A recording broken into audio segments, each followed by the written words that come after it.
there's a monster in the basement. And so a lot of these people who kind of turned into Never Trumpers, they recognized that these nativist and populist forces on the right were out there and had been out there for a long time, but they kind of thought that they'd taken care of the problem. They'd isolated it. They know the monster is still alive, but it's in the basement. He's locked up. We got the key. Maybe every once in a while for an election or something, we can let the monster out and whip up our base a little bit and get them enthusiastic. But then we'll put the monster away. This is A New Angle, and I'm your host, Justin Angle, marketing professor at the University of Montana College of Business. This podcast is my chance to speak with cool people doing awesome things in and around the great state of Montana. We are proudly underwritten by First Security Bank and Blackfoot. Hey folks, welcome back and thanks for tuning in. Today's episode is an interview with University of Montana political scientist Rob Saldin. Rob and his colleague Stephen Tellis recently released their new book, Never Trump, Revolt of the Conservative Elites. And that release could perhaps not have been better timed. We recorded this conversation back in May, just before George Floyd was killed and a bunch of other stuff happened. Since it feels like the world is a different place since it was then, I asked Rob to join me for a brief update. Rob, thanks for carving out the time today. Hey, you bet, Justin. Good to be with you. So in the interview, we go deep into the premise of your book, but I do have a couple of questions. With the murder of George Floyd, the associated demonstrations, as well as the resurgence of coronavirus, particularly in red states, has anything changed with the Never Trump movement in your view? Yeah, well, I do think the Never Trumpers are having a real moment right now. There have been, not only those things you mentioned, but also the story about the bounties on U.S. troops in Afghanistan being paid by Putin and Russia. Mm-hmm. So these things, I think, have provided a lot for the Never Trumpers to work with.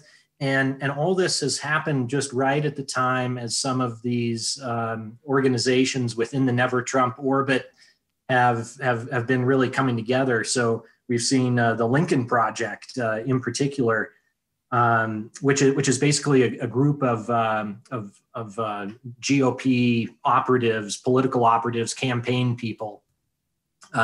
They've coalesced, and basically what they do is put out a bunch of ads, and I actually think they've been some of the best ads of the cycle. One of their first ones was called "Morning in America," and something that for conservatives and Republicans means something. "Morning in America" was a famous ad put out by Ronald Reagan in his 1984 reelect. And it's actually one of the most famous political ads there's ever been. It's very subtle. And it's basically saying, look, things were bad back in the 70s under Carter, but now it's morning again in America and things are better and things are looking up. And it's not necessarily about Reagan himself or the first term of his administration, but it's basically saying, look, things are a lot better. Things are looking up. Let's stay the course. And these Lincoln Project Never Trumpers released their own ad called "Morning in America," but of course it's spelled differently, MOU, rather than morning as in the time of day. And but that whole concept of "Morning in America," that's something that resonates with conservatives and Republicans who remember the Reagan years. And they put out a whole string of ads, and they're quite good, quite effective. And in fact, a lot of people have said, "Gosh, why can't Democrats put out ads that are this good?" And I think there are some differences. I mean, one, the Lincoln Project folks are really trying to they come at it from a little bit of a different perspective, and so in some ways they're trying to appeal to people who used to vote Republican and maybe even still consider themselves Republican but aren't happy with the president, things like that. So they do have a slightly different take. They have another ad where they use "a time for choosing" as kind of a tagline, which also really means something to Republicans and conservatives, because "a time for choosing" is another Reagan line from his 1964 address, which is very famous, kind of a landmark statement in the conservative movement world. And that was a speech in '64 that launched Reagan's political career. So they draw on culturally a lot of these things that resonate and are familiar to Republicans and conservatives. There's another group out there called Republican Voters Against Trump, which basically feature testimonials from a bunch of just average, everyday, run-of-the-mill Republican voters, a lot of whom supported Trump 4 years ago, but their basic message, and it's all in their own words, about why they aren't going to support him anymore. A lot of those draw on, the George Floyd stuff, the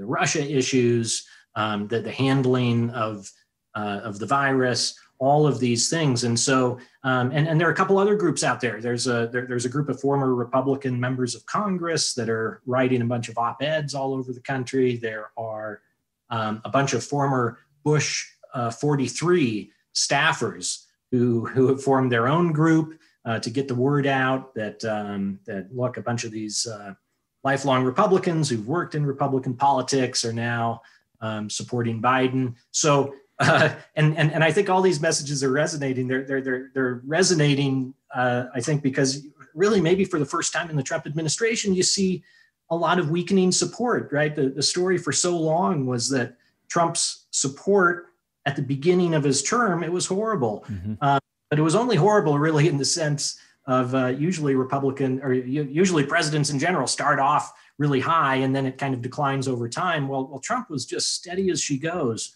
for his whole term, right? Kind of in that low to mid 40s, which isn't where you want to be for reelection, but it kind of puts you close enough. Well, just here after the confluence of all these events, you see really for the first time, I mean, Trump's numbers are really, really declining.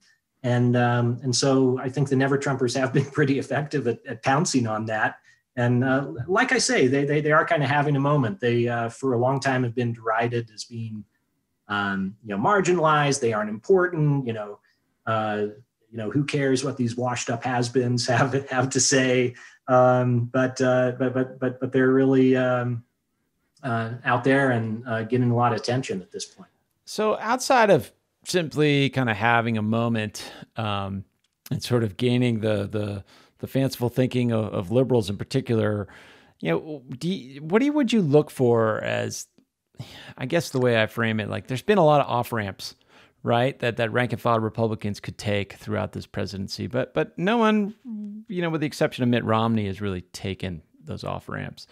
What would it take for like a Mitch McConnell to say, you know what, let's wash our hands of this guy and save the Senate, or do something like that? And maybe that's a premise that you don't agree with, but are there things outside of, are there things you look for as markers of, hey, this might be serious this time around? Yeah, well, sure. And I think we can make some important distinctions here. And maybe we talked about this last time, I can't quite remember, but the folks we focus on in the book tend to be what, these members of what we call the extended party. These are basically elites only in the sense that these are people who make their living through providing services to the party. So these aren't elected officials, but these are the people who run campaigns, the people who write in the intellectual sphere, in the public sphere as conservatives. The people who staff administrations, all these political appointees at the Pentagon and State Department and elsewhere, right? So that's kind of the cohort that we focus on and where the real action is in the Never Trump world. The elected people, you're absolutely right, Justin. I mean, there hasn't been much. A lot of them were anti-Trump back in 2016, but then most of them fell in line. And the ones who haven't, a lot of those got primaried and are no longer serving, or just saw the writing on the wall and decided to bail. So, people like Jeff Flake and Bob Corker and Mia Love, got primaried out. Mark Sanford is another one. Mitt Romney, and I think is kind of only the real prominent one that's still out there. And then a third way of thinking about the anti-Trump Republicans would be just out there in the mass public. Mm-hmm. And one of the stories there is that Trump has been able to hold very steady with with Republicans. In fact, he was even tweeting about that yesterday, or maybe it was this morning, but saying, huge support with Republicans. And that's true.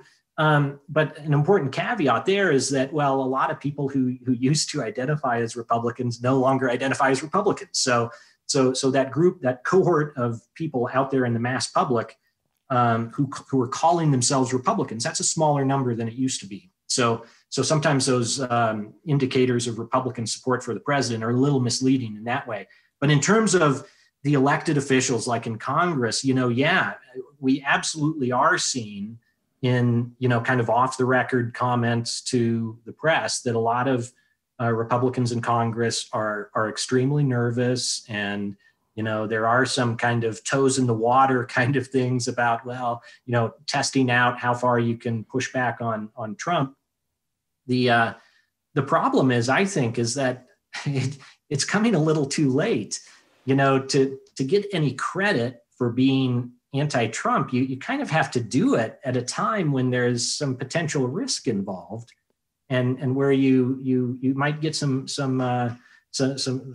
heat for it. I mean, to do it now when Trump is in a downward spiral, it risks just looking really spineless and just so cynical.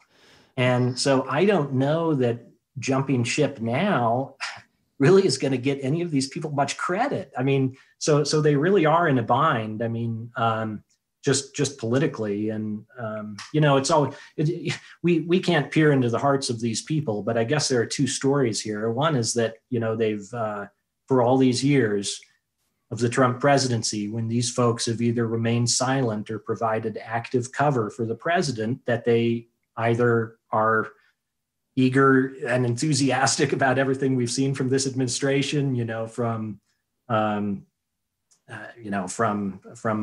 the stuff here recently, but dating back to Charlottesville and everything else that has gone down. They're either totally on board with that and are excited about it, or they're just scared that saying that they don't agree with the way Trump has handled some of this stuff, that they're going to get heat over Twitter from the president or something. So it's it's obviously a situation of their own making to a large degree, right? These are grown up, and they if they wanted to put some distance between themselves and the president, they've certainly had the opportunity to do so. But at this point, I don't know how much credit you're going to get for coming out and saying, well, I disagree with this or that or the other thing that the president's done, because it's blatantly obvious to everyone that the guy's in a free fall, at least for the time being, and things can change, of course, but this is quite clearly the low point of the Trump presidency.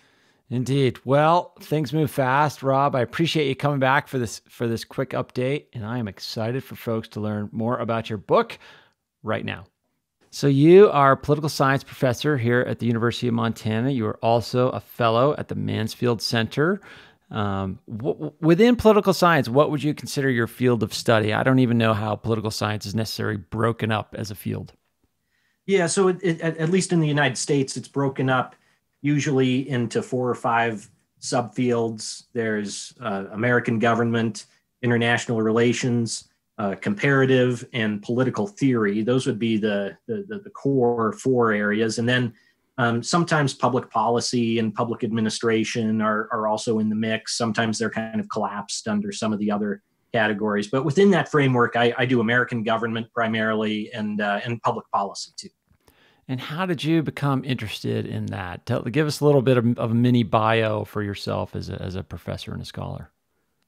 I was just always drawn towards politics and towards history from an early age. I remember being a kid and watching the Democratic and Republican conventions and back in 1988, when I would have been 10 or 11. So I've kind of been into this stuff for a long time, and then I'd never really thought about being a being a professor at the university level until I was kind of getting done with towards the end of college, and was not very eager about leaving because I enjoyed college, and it kind of occurred to me, well, gosh, you could these professor gigs seem pretty good, and so maybe, what does it take to get one of those jobs, and you could just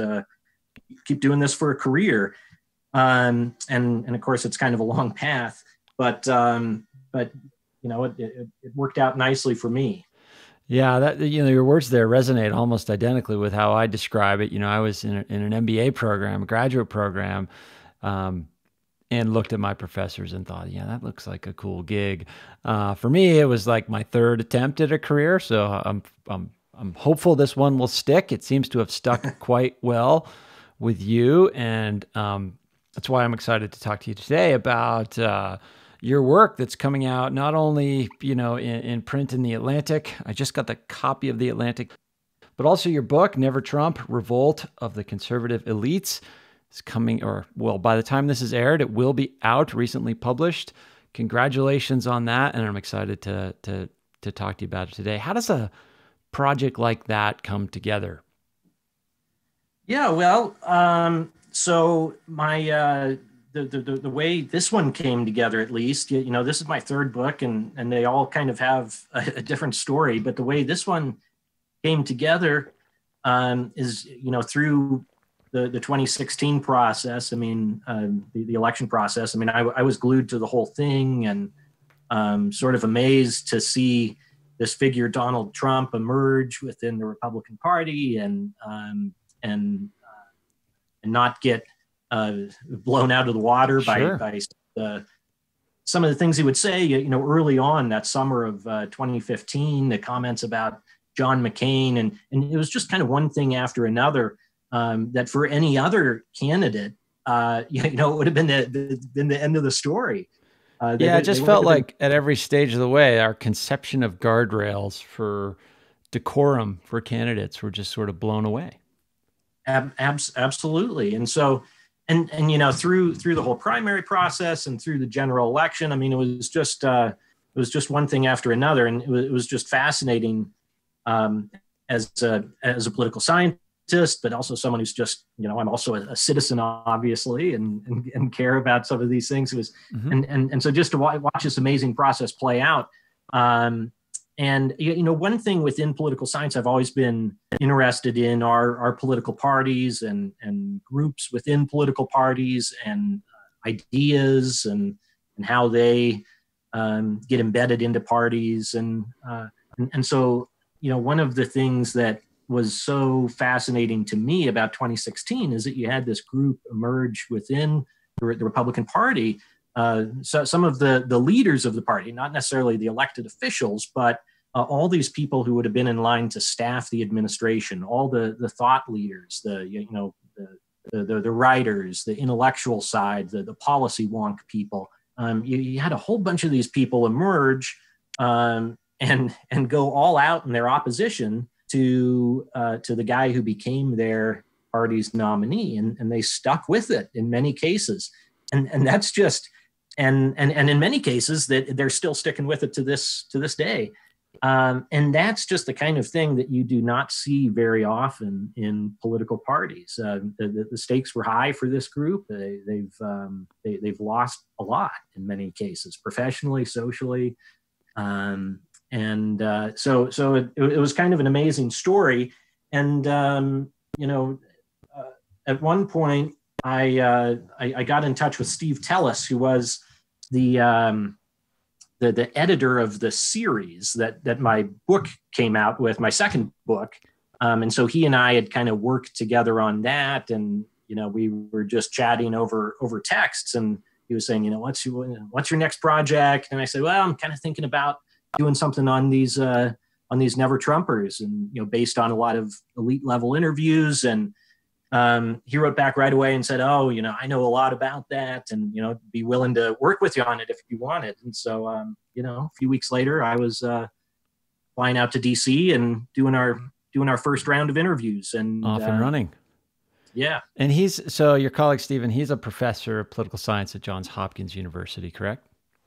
Yep. Steve's at Johns Hopkins. We're both University of Virginia PhDs, although he was kind of a generation ahead of me. So I never knew him in my Charlottesville days, but we kind of ran in some of the same circles, obviously knew a lot of the same people.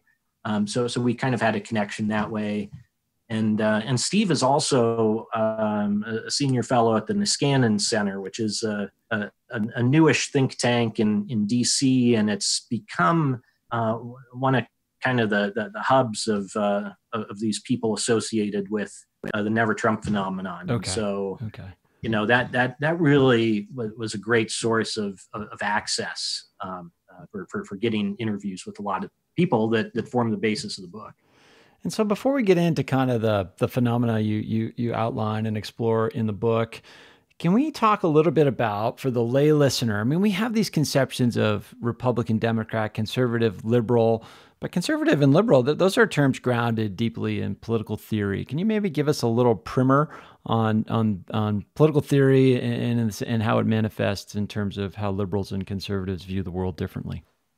Yeah, well, right. So, that's one of the tricky things with terms like left and right and liberal and conservative. They do mean different things to different people, and they also aren't static, right? I mean, they change all the time. And I mean, one of the things that's fascinating to me right now is just seeing what it means to be a conservative right now, and the popular understanding of that term.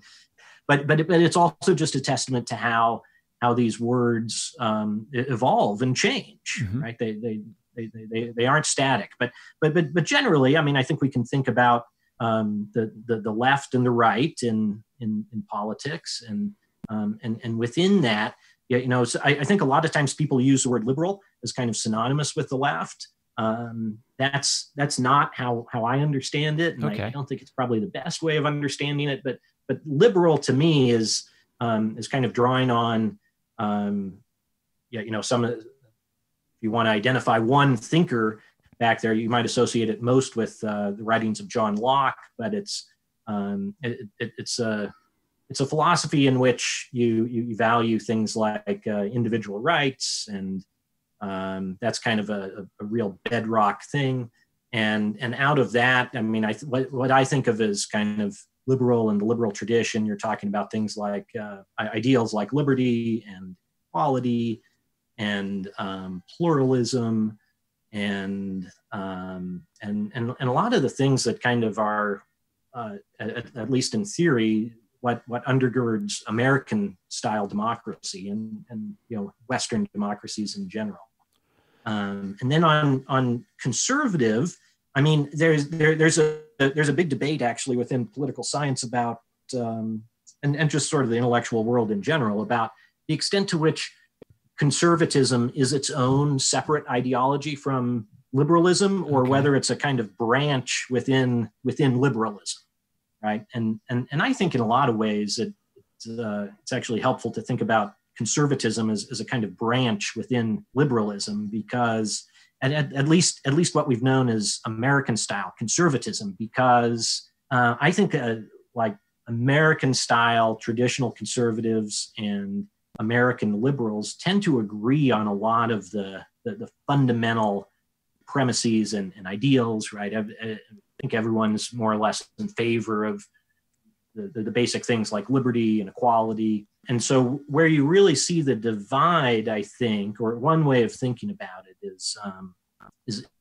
kind of the extent to which you want to and are primarily concerned with maintaining the good, right? And think about things as though it's a struggle to maintain and pass down the good aspects of our society, right? And conservatives, I think, traditionally at least, would be more oriented towards that direction.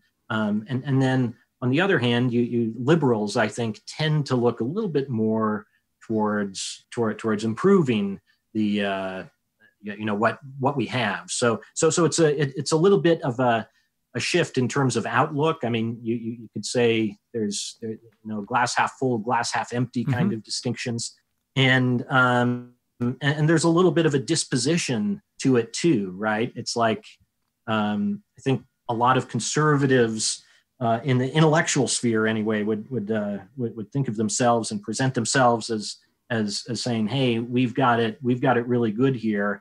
The struggle for us is trying to maintain all these good aspects of liberal democracy, because it's very, very easy to lose those. Those could very easily slip away.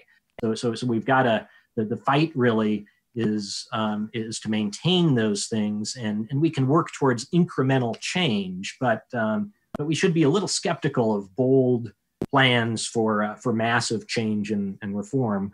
Whereas liberals, I think, tend to focus more on problems, and we need big changes, big reforms to address these problems that we have, right? So again, at least in the intellectual sphere, I think that's where how I've tended to think about conservatives and liberals in America. Okay, and that's great context. So when we enter a figure like Donald Trump, it's disruptive on so many levels. But in terms of your analysis, are you thinking of, Trumpism as an ideology that's distinct from conservatism, or are you thinking of it as something else that's disrupting the conservative worldview? Like, how are you kind of conceptualizing this introduction of this new character and the ideas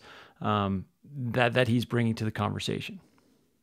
I don't think Trump and Trumpism, I don't think there's an ideology there. Okay. I don't think it's a coherent set of beliefs that all fit together, or a coherent outlook at all. And in fact, I mean, but definitely in my way of thinking anyway, it's very different from conservatism. Conservatism understood through like the tradition beginning with Edmund Burke, right? And a lot of that is like some of the points I was just making, but also like this, incremental change, this respect for tradition, a respect for carrying oneself in a certain way, mm-hmm.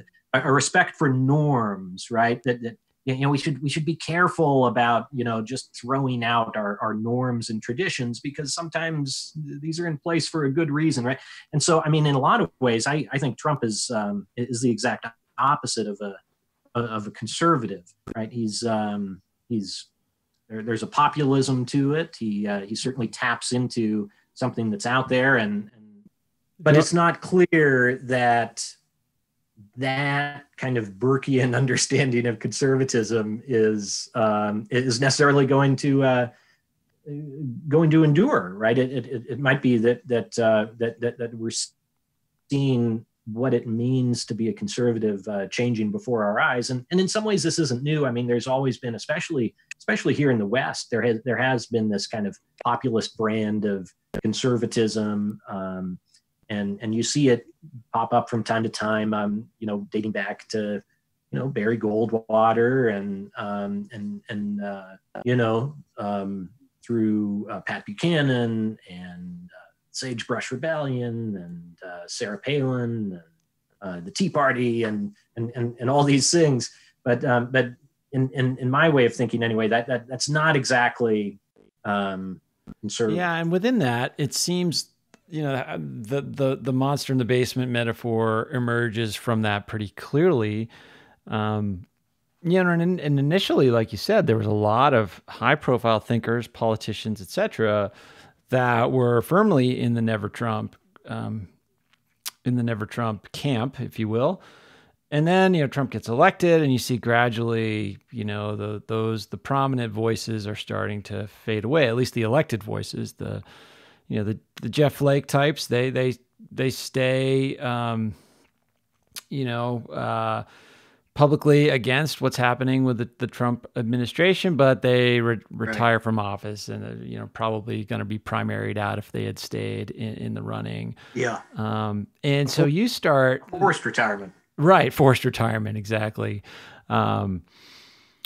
And, your article in The Atlantic, that's sort of an adaptation of an excerpt from the book, starts with this, character that probably nobody's ever heard of, this guy, Joel Searby, who led this insurgent effort to recruit Condoleezza Rice to run against Trump in 2016. Was that kind of the premise of his efforts to be part of this Never Trump world?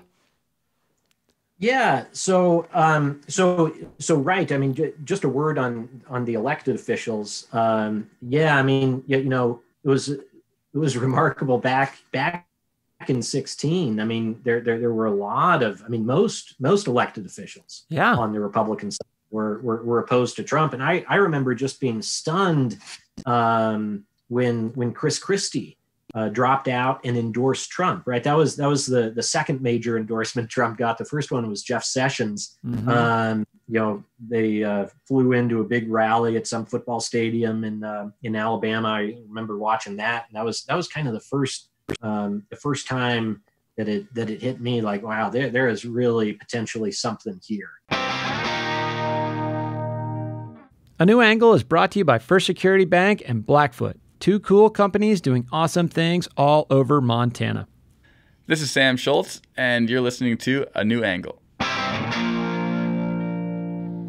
And then the Chris Christie endorsement. But but those in a way are kind of typical, as you suggest. I mean, all these politicians who were opposed to him back in 2016, they've all changed. They've all flipped. They've either flipped or disappeared. I mean, other than Mitt Romney, who sort of recently emerged as an anti-Trump voice on the right, but everybody else has fallen in line or died. John McCain. Right. And Romney was there all along, but really in a way, Romney was kind of the only one. I mean, Lindsey Graham, who's now the chief cheerleader. I mean, he was one of the sharpest critics back in 2016. I remember he had this great line when it got down in the primary to just Trump and Ted Cruz, and Lindsey Graham equated that choice to being shot or drinking poison, and he said that he'd take Cruz, which he equated to the poison, because if you take poison, you might find an antidote, right? So there was still hope. But of course, that was years ago. Now he is where he is. One of the I was down in South Carolina. Just a little side digression. I was down in South Carolina the last trip I took before this pandemic hit. I was down there for the South Carolina primary, and mostly went around following some of the Democratic candidates down there. But the last night I was there, Trump held one of his big rallies, which I went to, and there was Lindsey Graham, up on stage. This was actually the rally where Trump kept saying that COVID-19 was a hoax. Okay. So it was actually the second to last rally he had before those got shut down. But the transformation of Lindsey Graham, I think, really is a stand-in for a lot of these elected officials. So that so for the Never Trumpers, the real Never Trump people that we're looking at in the book, I mean, they kind of have scorn and contempt for most of these politicians, and really we say, where the hub of Never Trumpism is, it's not with the elected officials, right? Because most of them have changed, right? Mm-hmm. Romney is kind of the one holdout. And then the others, as you suggest, Jeff Flake basically made the calculation that he was going to get crushed, and so he quit. Justin Amash is out there. I guess he left the party. Libertarian. Mark Sanford from South Carolina, right, got primaried because and Trump was behind his primary challenger, right? And so really, where the action is are with all these people. Who we think of it as these service providers to the party, and that includes like all the people who would normally be staffing an administration. And so we're looking here at like foreign policy and national security experts, lawyers, economists, right? All the people who you need to fill these 4,000 plus political appointments in each administration, right? It's among these people where you get a lot of never Trumpers. Another big constituency are the public intellectual types. So like op-ed or columnists. The George Wills and the Bill Kristol types. Yeah. Yeah. And and a big constellation there in that kind of intellectual, policy wonky, columnist world. And then the other big source of never Trumpism is or was among the campaign professionals. And Joel Searby, the guy you referred to, who we used to lead off the Atlantic piece, right? He was one of the ringleaders in that political operative world. So like all these people who run campaigns, right? And there are thousands of these people in the Democratic Party and the Republican Party, and those. And each of these groups kind of has their own unique story. And we actually think that a lot of what explains the behavior of these people, there are some cross-cutting things, of course, but a lot of what explains the way people behaved is owes to their professional grouping. Right? Mm-hmm. So each of these groupings has its own story.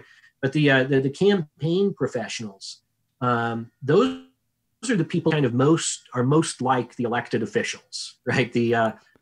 Almost all of them were never Trump at the beginning, but then as he gets closer and closer to winning the nomination in 2016, more and more of them flip. And part of the reason for that, we think, is that these people who work on campaigns, like Joel Searby, they are totally dependent on staying in the good graces of the party, right? That is like they pay their mortgage by being in good standing with the Republican Party. And that's really different than like the columnists, right? Yeah. Like George Will, he has a great job, right? And he's not going to get primaried or lose his job because he can't agree to the talking points or whatever. Right, right. And so he's not. He has the independence to be able to do that. And the same is true with a lot of the kind of policy people, right? Like a lot of these national security foreign policy types, they've served in government a lot, but when they aren't doing that, they go back to their universities or they go to their think tanks, right? These people have other sources of income. These political pros, most of them do not, right? And so, in that world, the Joel Searbys are the people who kind of stand out. And Searby has lost a tremendous amount. I mean, He was one of these guys who worked kind of at the mid-level. He wasn't one of the Republican celebrity consultants like Mike Murphy or Stu Stevens. I mean, these guys are, talking heads on TV and they both write and do all kinds of things. They've also made these celebrity guys, they've also made millions and millions of dollars over the course of they're financially set up. They don't need it. Searby, on the other hand, he ran a consulting firm in Florida, and he can't do that work anymore. So he's, just financially been crushed by this. But yeah, so in 16, he tried kind of just on his own, went to work trying to figure out what it would take to field a third-party candidate, right? What would it take just logistically to get somebody on the ballot in all of these states? And every state is different, right? There's not just one procedure. There's 50 procedures. Oh, yeah. So arcane, state by state. Absolutely. Yeah. And the rules are different everywhere. And so he did all this research just on the side. This was kind of a side project because he was so mortified at what was happening. And he ran this poll, and the poll came back, and it's like the one name that tested highest was Condi Rice. And so he just started cold calling her secretary. He got a lot of no's. Yes, a lot of no's. But at some point, he put together all these memos, and one of those kind of somehow ended up in the hands of Bill Kristol, who was the editor of the Weekly Standard. The Weekly Standard was kind of this neoconservative journal that shut down a couple of years ago, a little over a year ago, maybe, basically because it was too anti-Trump. But Crystal got involved, a handful of other political consultants, and they kind of launched out on this mission to find a third-party candidate. And by the time Crystal and the others got involved, Searby had already been beaten into submission by Condi Rice's people down at Stanford. But then they set off, and they tried. I mean, they tried, as we document in the book, just a huge number of people. But there were three big targets, right? There was Mitt Romney, Ben Sasse, and James Mattis. And with all of those three, they took meetings with this group and thought seriously about it. In the end, didn't quite pull the trigger. And one of the things kind of overhanging all of this, I think, is that everyone knew that Hillary Clinton was going to win, right? And so that shapes kind of how everybody is thinking, how everybody goes about this. But one of the, if I do wonder if the Mattises and the Romneys and the Sasses took more seriously the possibility of Trump actually winning the election, if that might not have turned out a little differently. Right. That's a really interesting kind of way to think about it. I guess, it's a way to transition perhaps to looking forward. I mean, one of the things you discuss in the Atlantic piece, and probably covered in longer form in the book, is this notion of homogeneity within the parties that traditionally, there's not a lot of homogeneity within political parties. And maybe there is right now on the right, but this is maybe unique. And so how is that sort of, how do we view this moment historically and maybe make sense of it going forward?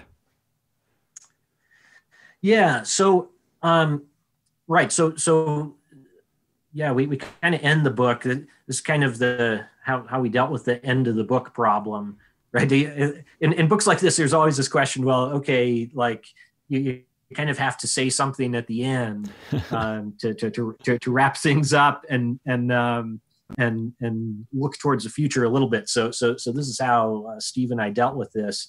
But kind of one maybe fundamental thing that we think is important in thinking about what's happened, but also thinking towards the future, is the role of polarization. And there's this political scientist at Yale who's done some really amazing work. Most of it is in other countries, but a little bit in the United States here too. But the kind of thing he gets at that's motivating his research agenda is what happens when you have a situation in which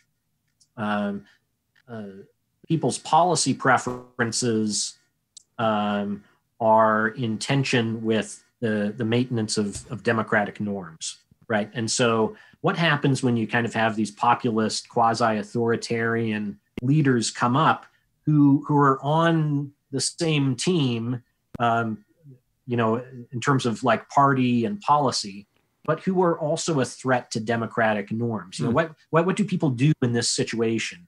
And one of his ideas is that, and to kind of, I'll put it in kind of, use a sports analogy here, but the idea is, if you think about American politics or any country's politics, playing out on a football field, one of the things that's been observed about the United States is that the differences between the parties, like the span of political and policy discourse is pretty narrow in the United States relative to a lot of other countries. So you could think about, like in the United States, maybe our politics and policy, the policy ideas that are on the table are all kind of contained within the 40-yard lines, right?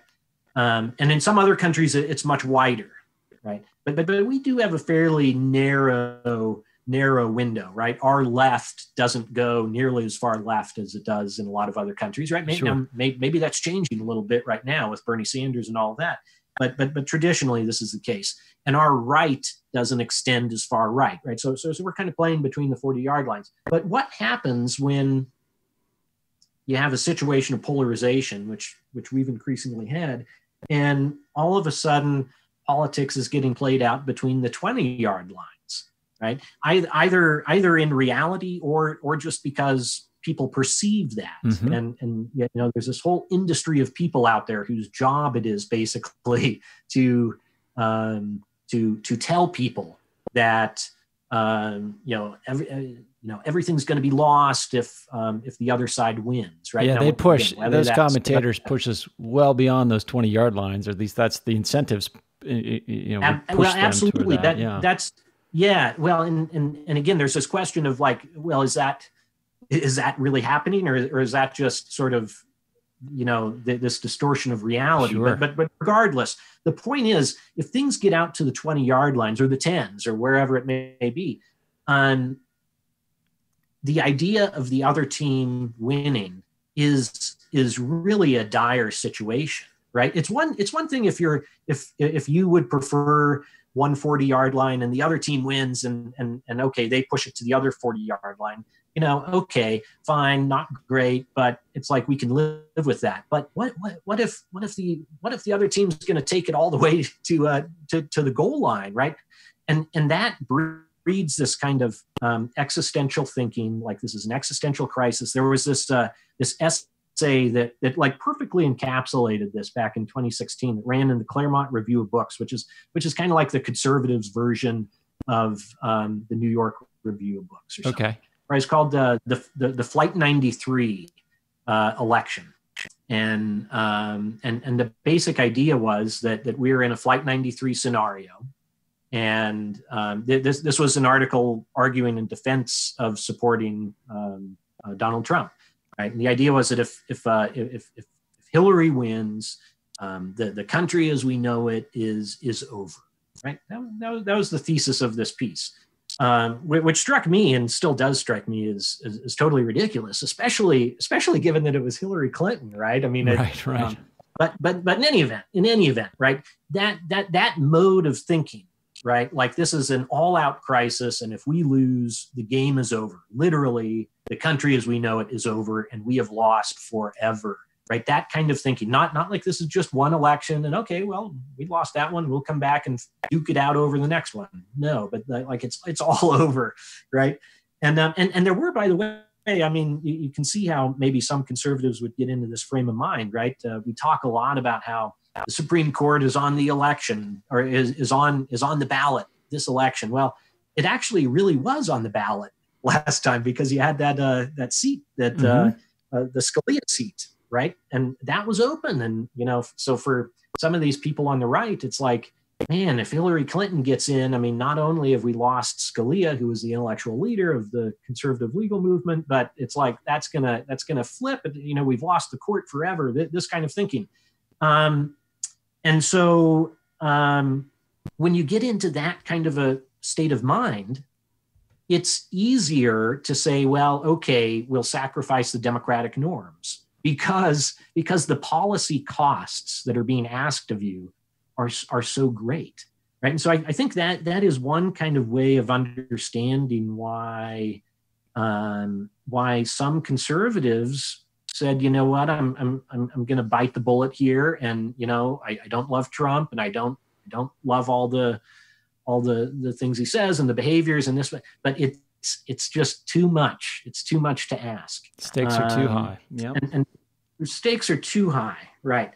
And so, I think that whole polarization background is important. And so, in a lot of other countries, right. So this is a long way to get back to your question, Justin, but in a lot of other countries, you have these multi-party systems, and that's basically the way you deal with this problem of like, of polarization. It's like, well, there are two in our country. We have two parties, and and if you don't like either of them, it's like there aren't enough options. Well, this is a problem faced everywhere, and in a lot of other countries, they deal with that with multi-party systems. And so you have a center left party and a center right party, and parties farther out on the left and farther out on the right, and everywhere in between. Well, in our country, so many of our institutions push towards a two-party system, and this is a reason why we've attempts to start a third party don't work, and we haven't had a new party come on the scene since the Republican Party came on the scene in the late 1850s, right? So it's just really hard. So like, for instance, our elections, we have winner-take-all elections. We don't have proportional representation, right? So that makes it really hard for third parties. Now, traditionally in the United States, the way we deal with this is that we have factions. We've had factions within the parties. So the parties themselves have not been internally homogenous in the way that they are now, right? I think this is one of the real striking things about our parties today is internally they're very homogenous, right? And it was the case. We political scientists have all these ways of measuring ideology and whatnot, and you can look at scatter plots of members of Congress over time and like where they fall on the ideological spectrum. And it used to be that you had a lot of Democrats who were more conservative than some of their Republican colleagues, right? Well, as of several years ago, that's over, right? 435 members back in the House of Representatives, and they're all now perfectly sorted, right? So your most liberal Republican is still more conservative than your most conservative Democrat, right? And that's that's akin to those. That's in many ways those yard lines. That football metaphor works there as well, I think, as far as scoping the debate. Right. And so, the bottom line is that, there's a demand for more options out there, right? And for these institutional reasons, we don't think multi-party, third party, maybe that would be desirable, if you're kind of designing something from scratch, but given our institutional structure, it's just really hard. So and again, the way we've traditionally handled this in the United States is that our parties have had different factions within them. So just kind of most recently, or something that I think most people can kind of recall and remember a little bit, if through lived experience or just through a little study of history. But it wasn't that long ago that you used to have conservative Southern Democrats, right? That was a real block. It was a constituency. It was an organized faction. They had their own set of institutions, and then you had your kind of like Northeast Democrats who were like really different. And so it wasn't that long ago that if somebody just told you they were a Democrat, that didn't necessarily tell you all that much, right? You'd have to ask more questions. Well, are you a Southern Democrat, or are you a Bobby Kennedy Democrat, or and it was those second and third questions and the answers to those that would really tell you a lot. And the Republican Party, I think this is a somewhat less well-known story, but the Republican Party had that same thing going on in the same era. You had your kind of stalwart Republicans, from the Taft tradition in Ohio, but then you really had a batch of liberal, at the very least moderate, but even liberal Republicans, people centered around Nelson Rockefeller in New York, and there's a whole another batch on the West Coast. But so the point is that these factions within the parties, they kind of had something of a shared mission in terms of trying to win the presidency, but they also competed against one another within the party. Sure. And what's notable about the last few decades is that we do not really have any of that intra-party faction activity going on. And so, Steve and I do wonder if we aren't kind of set up for a return to that right now. And we're careful in the book not to say like this is a prediction, right? Steve and I are in some ways are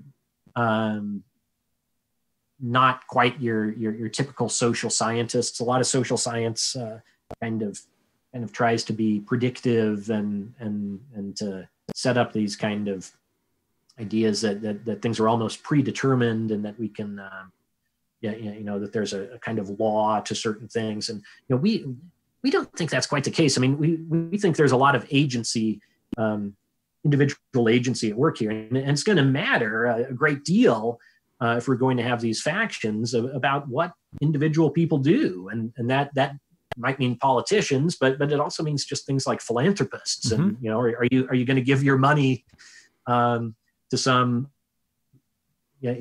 kind of idealistic crusade to start a third party, or are you going to do it to kind of try to build up a faction within a party? Right? A lot of philanthropists are drawn towards are drawn in the other direction, but so we'll see. But I do think you can already see a little bit of this perhaps happening on the Democratic side. You have this group that has emerged around Bernie Sanders and AOC and the Squad, but the Democratic Socialists of America. I mean, they already do have some of the kind of beginnings of that kind of institutional structure, right? It's not just a group of people who journalists kind of identify as a group, but an actual organized set of institutions to compete for power within the party, right? That's the kind of thing we're talking about. Another example would be what I think of as kind of the last time we've really had an organized faction was the Democratic Leadership Council, which emerged back in the 80s, right? So this was the outfit that Bill Clinton was very much associated with, also like Al Gore, and there were a bunch of others. But the premise for starting the Democratic Leadership Council, you had a bunch of basically centrist Democrats coming out of the '84 election, which was a total wipeout of Walter Mondale by Ronald Reagan, and then another in 1988. Another tough election for Democrats. Michael Dukakis lost to George H.W. Bush. So three in a row, three real decisive Republican victories in a row. And this group of centrist Democrats said, look, we need to organize ourselves and fight for the soul of the Democratic Party, or we're just going to keep getting crushed. And so they put together, they started a think tank. They put together a whole kind of governing set of policies. They had an organized board, and again, Bill Clinton was one of the first politicians to sign on, and it was really largely with the help of the DLC that he rose to power nationally, anyway.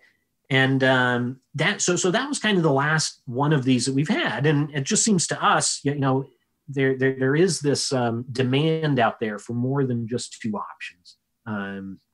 Starting more parties that have any plausibility of being competitive seems really unlikely, and so a more natural way forward out of this situation might be the return of these factions. Right? And again, we can kind of see that already happening maybe on the Democratic side. And it would be, I guess we say, look, there's an opportunity there perhaps on the Republican side for something like that to form. And presumably, it would be a lot of these people who were active in Never Trump who would be people who would be interested in such a project, perhaps, although they might also be interested in a more moderate faction within the Democratic Party too. But presumably these would be these would be the people who would be taking leadership roles potentially, and that kind of a vision of the future. Yeah, that's interesting to think of it as far as like how these disruptions happen within the parties from inside or from outside, et cetera. Rob, before we close, I got to get you, it's so rare that I get to talk to a political scientist. So I got to ask you about two things that are super pressing right now. The first is the election. What are you thinking about how this election is going to happen, and in what form, and what are the critical kind of inflection points that you're looking at as far as our ability to execute a fair election at this moment? Yeah, here in Montana, we're kind of fortunate. I think we had a lot more advance warning, for one, and in terms of our primary, and some of these states were having to grapple with this right at the time that all the shutdowns were happening and everything else. The other way in which we're fortunate, I think, is that we have a strong tradition of mail-in voting that is not the norm in every state. Right there, this is another one of these things where states get to determine how they run their elections, and so you have all these different rules in place, and some states, there are a handful that have exclusively mail-in voting, but not most states, and a lot of states have either a very weak tradition of mail-in voting or really don't have it at all. And so, for us here in Montana, I think the thought of going to exclusively vote by mail thing, is certainly more just logistically within the realm of things we could do. And so I think we've already seen kind of, in the lead up to the primary, those things being put in place. And then, that could obviously be extended to the general election. But I think, a lot of people are concerned that there's going to be a second wave of this virus at some point in the fall. And it's hard to know when exactly, but, a lot of the scenarios, suggest kind of, late October, right before the election. Yeah, right when it counts. So, my thinking on this has been, certainly in the state of Montana for the primary, it was really important to try to have the primary go down on schedule, right? We had the time to prepare for it, and just, once you get in the business of postponing elections, that just always makes me a little nervous. Sure, so sets bad precedents for sure. It's not a precedent you want to set. And I'm firmly in the camp that, we have in this country voted and held elections on schedule through all kinds of terrible times. And that's just not something we do. And that's not necessarily to cast a lot of blame on some of these states that have postponed their primaries. That was a tough situation. And, you're trying to respond really quickly with a lot of uncertainty. And so that's one thing. But look, this election in November, we have plenty of lead time on that. And so it seems to me there are a lot of things you could do. the most obvious is go to an exclusively vote by mail thing, or even just strongly encourage people to do that, right? That alone would solve a lot of the problem. And you can also think about having an extended period in which to vote, right? Like, having the polling places be open, not just on election day, but over the period of, several days or a couple weeks or whatever you want to do. So it seems to me, there are definite ways of dealing with this issue, and even taking into account some of the politics around it. The Republicans don't like vote by mail now, and that's kind of, there's a whole history to that's played out in recent years. But there are other ways of dealing with that. But to me, the thing that is most important is that we need to have the election, and we need to have the election as scheduled. And we've got the time to put procedures in place to do that with reasonable levels of safety, even if we are faced with a second wave of this, right around Election Day. I can't agree more. I mean, the time is there. We just need to use it. I think the government has sort of a mixed history of using the time it has to reach right. useful solutions. But yeah, let's hope they can figure some things out. And you're right. I think we are particularly well suited here in Montana for a successful election and one that the public can trust. Rob, so fun to catch up, to learn more about your work. And, the book is Never Trump, Revolt of the Conservative Elites, available, I'm sure, wherever you buy books. Hopefully by the time people who are listening here, maybe they can go down to the local bookshop and get a copy, or at least stand outside while they bring a copy out to you. Right. Yeah. So, Rob, great thanks. Good luck with the book, and look forward to maybe seeing you on campus soon. Yes. Yeah. Me too, Justin. Hey, good talking with you. Thanks. Thanks for listening to A New Angle. We really appreciate it. And we're coming to you from Studio 49, a gift from University of Montana alums Michelle and Lauren Hansen. And remember that A New Angle is supported by CED, Consolidated Electrical Distributors. These guys pretty much sell anything electrical you would ever need, but they also hire a ton of our students. If you want to learn more about jobs at CED, visit cedcareers.com. Before we go, I want to thank some important peeps. Our awesome interns, Aspen Runkle and Max Gibson, Jeff Ament, John Wicks, and VTO for the tunes, and finally, props to Jeff Meese, our master of all things sound. Finally, if you have any questions, suggestions, comments, insults, whatever, please email me at anewangle@umontana.edu. Help us spread the word, and be sure to use the hashtag #anewangle when you do. Thanks a lot, and see you next time.